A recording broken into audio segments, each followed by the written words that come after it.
എല്ലാവർക്കും മീഡിയ 3 മലയാളത്തിലേക്ക് സ്വാഗതം. ഇന്നത്തെ വീഡിയോ സാമ്പത്തികവുമായി ബന്ധപ്പെട്ട ഒരു അഫർമേഷനെ കുറിച്ചാണ്. എങ്ങനെയാണ് ആ അഫർമേഷൻ ചൊല്ലേണ്ടതെന്ന് നോക്കാം. ജീവിതത്തിൽ സാമ്പത്തികം വരുന്നതിനായി ആകർഷണ നിയമത്തിൻ്റെ എല്ലാ പദ്ധതികളും ചെയ്തു നോക്കി, എന്നിട്ടും സാമ്പത്തികം വരുന്നില്ല. ഇത്തരത്തിലുള്ള പരാതികൾ നമ്മളിൽ പലർക്കും ഉണ്ടാകാം. ഇവിടെ നമ്മൾ മനസ്സിലാക്കേണ്ടത് നമ്മൾ പരാജയപ്പെട്ടിട്ടില്ല എന്നതാണ്. നമ്മൾ ഒരു ശ്രമം നടത്തി, ഫലം കണ്ടില്ല, വീണ്ടും ഒരിക്കൽ കൂടെ ശ്രമിക്കുക. ഒരു വിത്തും മുളച്ചയുടനെ ഫലം തന്നിട്ടില്ല. ഏത് പരീക്ഷയും ജയിക്കുന്നത് നിരന്തരമായ ശ്രമത്തിനൊടുവിൽ മാത്രമാണ്. എല്ലാ കാര്യങ്ങളും അങ്ങനെ തന്നെയാണ്. സമ്പത്തിൻ്റെ കാര്യത്തിലും അതെ. പരാജയം എന്ന വാക്ക് മറക്കുക, വിജയത്തെ മാത്രം മുന്നിൽ കാണുക. അവിടെ നമ്മൾ ശ്രദ്ധിക്കേണ്ട ഒരു കാര്യമുണ്ട്. പണം ലഭിക്കണമെങ്കിൽ പണം സ്വീകരിക്കുന്നതിനുള്ള ഒരു മാനസികാവസ്ഥ സൃഷ്ടിക്കുകയാണ് ആദ്യം വേണ്ടത്. അപ്പോൾ പറയുമായിരിക്കാം, എൻ്റെ മനസ്സ് ഓക്കെയാണ്, പണം എപ്പോൾ കിട്ടിയാലും അത് സ്വീകരിക്കുവാൻ തയ്യാറാണ് എന്ന്. എന്നാൽ അവിടെ ഒരു വലിയ പ്രശ്നമുണ്ട്. ആ പ്രശ്നം മാറിയിട്ടുണ്ടോ എന്നുകൂടെ ചിന്തിച്ച് ഉറപ്പിച്ചാൽ മാത്രമേ മനസ്സ് പണം സ്വീകരിക്കുന്നതിനുള്ള പാകത്തിലെത്തുകയുള്ളൂ.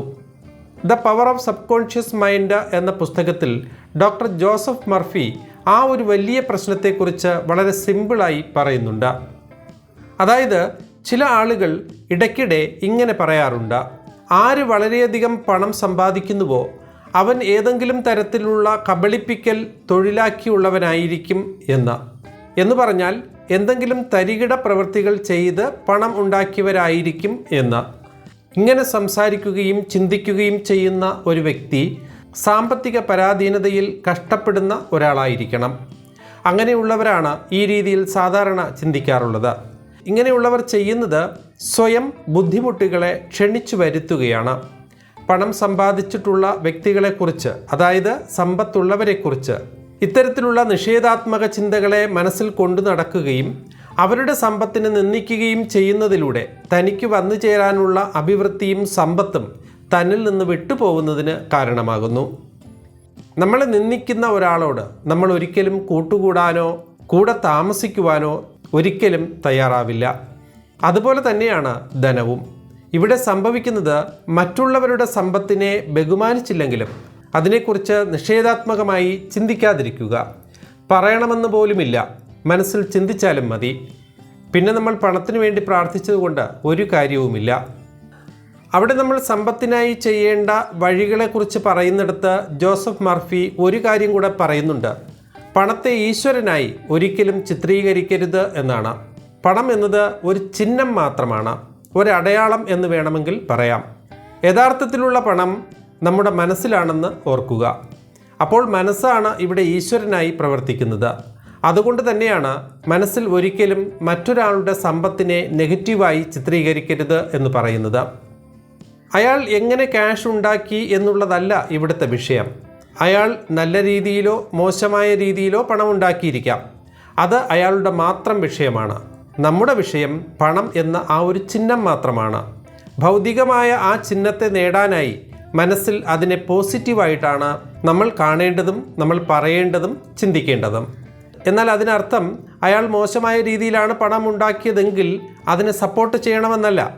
നമ്മൾ ആ പണം എന്ന ചിഹ്നത്തെ ബഹുമാനിക്കുക, അതിനെ നിഷേധാത്മകമായി കാണാതിരിക്കുക. അതാണ് നമ്മളവിടെ ചെയ്യേണ്ടത്. മറ്റൊരു കാര്യം കൂടെ ജോസഫ് മർഫി പറയുന്നുണ്ട്. ധനസമ്പാദനം മാത്രമാവരുത് നമ്മുടെ പ്രധാന ലക്ഷ്യം. ധനത്തോടൊപ്പം സന്തോഷം, സമാധാനം, സത്യസന്ധത, വ്യക്തിപരമായ സ്നേഹം, എല്ലാവരോടുമുള്ള നന്മ എന്നിവ പ്രകടിപ്പിക്കുക. അപ്പോൾ നമ്മുടെ ഉപബോധ മനസ്സ് എല്ലാ മേഖലകളിലും പ്രകാശിപ്പിക്കുന്നതിനുള്ള പണം കൂട്ടുപലിശ സഹിതം മടക്കിത്തരും എന്നാണ്. അതുപോലെ തന്നെ മറ്റൊരു കാര്യം, വൃത്തികെട്ട പണം, അഴുക്കപ്പണം, നേരായ രീതിയിലല്ലാത്ത പണം, മോശമായ പണം തുടങ്ങിയ വാക്കുകൾ, അതായത് നെഗറ്റീവായിട്ടുള്ള വാക്കുകൾ നമ്മുടെ സംസാരത്തിനിടയിൽ വരുന്നത് ഒഴിവാക്കുക. ഇത്തരത്തിലൊരു സംസാരം വരുമ്പോൾ അത് മനുഷ്യൻ എന്ന വ്യക്തിയുമായി മാത്രം ബന്ധപ്പെട്ടതാണ്. എന്നാൽ ഇവിടെയും പണത്തിന് ഇതൊന്നും അറിയില്ല എന്ന സത്യം നമ്മൾ ബോധപൂർവം ഉൾക്കൊള്ളുക എന്നതാണ്. ഇനി സമ്പത്ത് ജീവിതത്തിൽ നിറയുന്നതിനായി എന്തൊക്കെയാണ് ചെയ്യേണ്ടത് എന്ന് നോക്കാം. ഒന്നാമതായി പറയുന്നത് പണത്തെ സ്നേഹിക്കുക എന്നതാണ്. പണത്തെ സ്നേഹിക്കണമെങ്കിൽ ഒഴിവാക്കേണ്ട ചില കാര്യങ്ങൾ, ചില ശീലങ്ങൾ ഉണ്ട്. അത് എന്തൊക്കെയാണെന്ന് ആദ്യം നോക്കാം. പണത്തെ ആവശ്യമില്ലാതെ ചെലവഴിക്കുക, ആവശ്യമില്ലാത്ത വസ്തുക്കൾ ക്യാഷ് കൊടുത്ത് വാങ്ങി കുറച്ച് കഴിയുമ്പോൾ അതിനെ ഉപേക്ഷിക്കുക, അർഹതയില്ലാത്ത ആളുകൾക്ക് പണം ധാരാളമായി നൽകുക, പണത്തെ അശ്രദ്ധയോടെ സൂക്ഷിക്കുക, ചില്ലറയായി കയ്യിൽ വരുന്ന നാണയത്തുട്ടുകളെ സൂക്ഷിക്കാനുള്ള മനസ്സില്ലാതിരിക്കുക തുടങ്ങിയ ശീലങ്ങളെ പൂർണ്ണമായും ഒഴിവാക്കുക. ഇതാണ് പണത്തെ സ്നേഹിക്കാനുള്ള വഴികളായി പറയുന്നത്. അതിനുശേഷം എല്ലാ ദിവസവും പ്രാർത്ഥനയോടൊപ്പം ഇനി പറയുന്ന അഫർമേഷൻ കൂടെ പറയുക. ഈ അഫർമേഷൻ നമ്മൾ പറയുന്ന സമയം നമ്മളിൽ 3 തലങ്ങളിലാണ് ഇത് സ്പർശിക്കുക.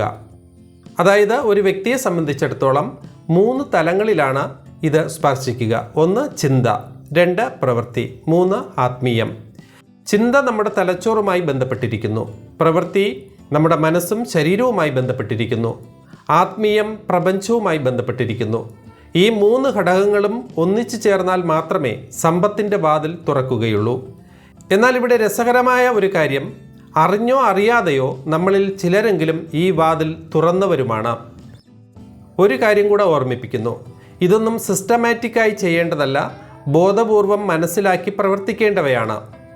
അഫർമേഷൻ നമുക്ക് എങ്ങനെയാണ് ചൊല്ലേണ്ടത് എന്ന് നോക്കാം. ഞാൻ പണത്തെ ഇഷ്ടപ്പെടുന്നു.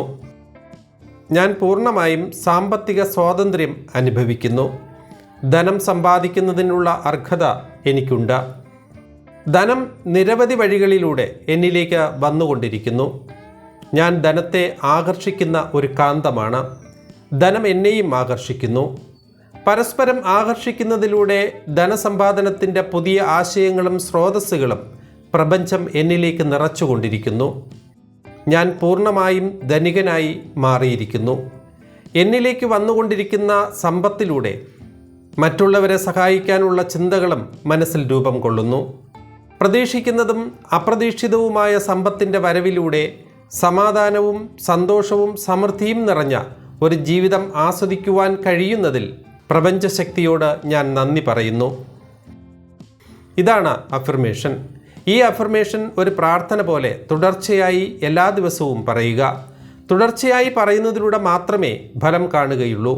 തീർച്ചയായും പ്രപഞ്ചം നിങ്ങൾക്ക് അനുകൂലമായി പ്രവർത്തിച്ചിരിക്കും. പ്രപഞ്ചത്തിന് ഇത്രയും മനോഹരമായ രീതിയിൽ ഈ ഭൂമിയെ ഒരുക്കാൻ കഴിഞ്ഞുവെങ്കിൽ നമ്മുടെ ഒരാവശ്യം എന്തുകൊണ്ട് സാധിച്ചു തരില്ല? പ്രപഞ്ച നിർമ്മിതിയുടെ രഹസ്യത്തിലേക്ക് നമ്മുടെ ചിന്തയുടെ തരംഗങ്ങളെ വിട്ടയക്കുക. പ്രതീക്ഷയോടെ കാത്തിരിക്കുക. അധികം വൈകാതെ തന്നെ നിങ്ങളുടെ വിജയം അരികിലെത്തും. എല്ലാ നന്മകളും നേർന്നുകൊണ്ട് നിർത്തുന്നു. നന്ദി, നമസ്കാരം.